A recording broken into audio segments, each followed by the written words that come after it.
This is the Ordinary Business Podcast for business owners who want honest conversations, a lean business, and an extraordinary life on their own terms.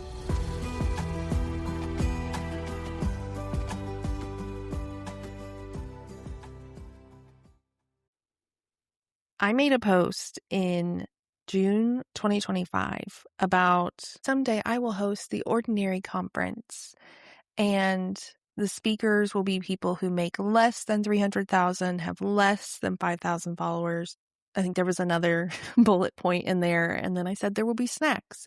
And I was just being silly. I made this post actually from a point of frustration.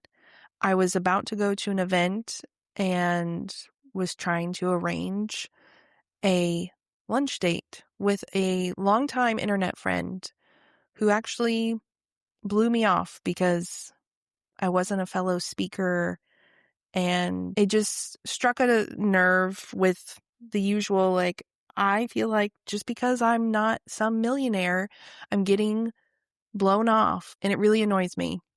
And so I made this funny little post thinking like a few friends would be like, haha, like fun. And it did not go viral or anything, but it did resonate. And it got, I want to say like 50 comments or so of people asking me to do this. People saying, literally, could you do this? Is there a wait list? Is there a sign up? And I was immediately like, y'all are crazy. First of all, I don't do events. This was just me being funny.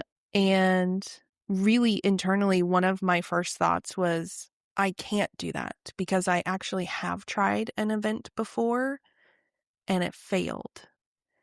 And that's not something that I feel like a lot of people know about me. So it was 2017, long before Ordinary existed. Also, there was like when I made that thread post about the Ordinary Business Conference, I was not trying to make Ordinary a brand. The idea just came to me, like the name of it just came to me out of the blue. But my 2017 event came about and was actually very, very similar. It was called Sweatpants and Hustle, which was an awful event name. But it was a very similar premise in that, you know, there are a bunch of us online business owners who are just working from home in our sweatpants and our leggings. And we're just trying to get the things done and, you know, make a good living. And we're not trying to become millionaires. And I said something about it, I remember it was either Snapchat or Instagram stories.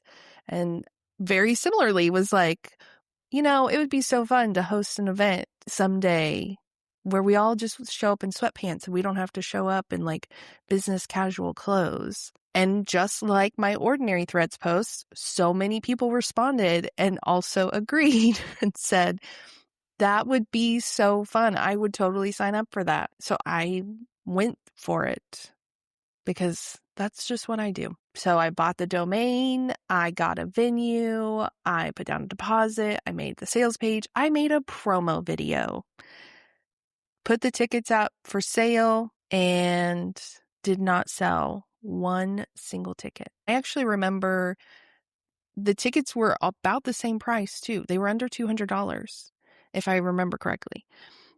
So it wasn't like I'm trying to sell $1,000 ticket.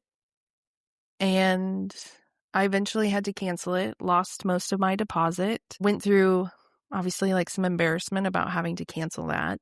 And, you know, was just like, okay, well, guess that's not for me. And I didn't have any big dreams of hosting an event. It's not like I've, you know, for years dreamed of being an event host.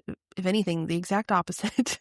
So if you would have told me back then, oh, just you wait until 2026 and you will sell out your event in 30 days flat, I would not have believed you, because I actually was very much, you know, in the lane of, I will never host an event. Like, this is not meant for me.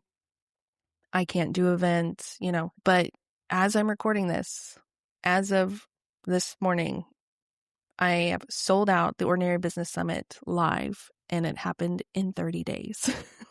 On the dot, actually. I sold my first ticket on March 22nd and sold the last few tickets on April 21st. I wanted to talk about what I think the difference is because, of course, I was talking about this on Threads, like, yay, I sold out, and this is wild because of my previous event failure. And naturally, some people on Threads were like, what's the difference? Because it is, again, it was a very, very similar event, very similar premise.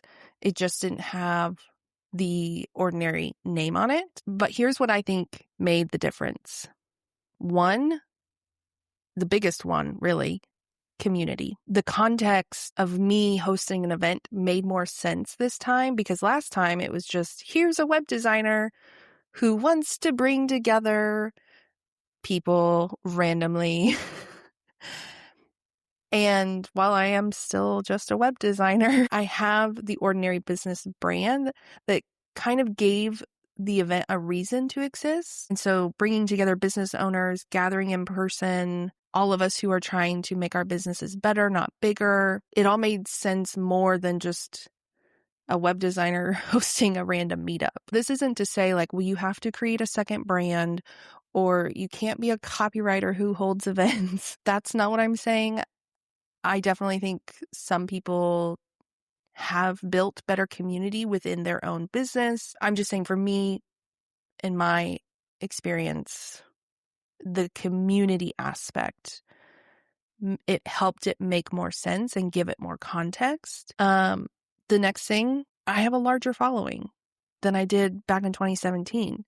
It's still not very large. If I had to estimate, I think probably back then I had 12 to 1,500 followers on Instagram, maybe 2,000 at the absolute most.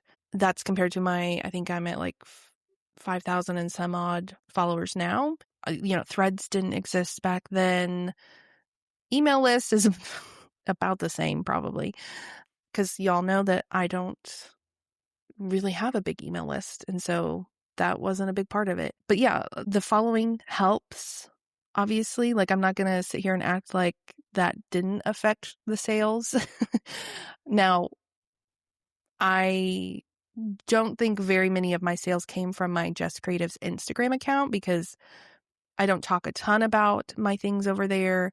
I really try to keep Ordinary on its own Instagram account. So even though I have a larger following, I don't know that it really helped, but I know it's part of the context. The third thing, better messaging, a better launch plan. I'm just a smarter business owner, and I don't mean that to sound like snooty. I've learned a lot in the 9 years since I started that first event. So better messaging, had friends who reviewed like my sales page copy, those kinds of things.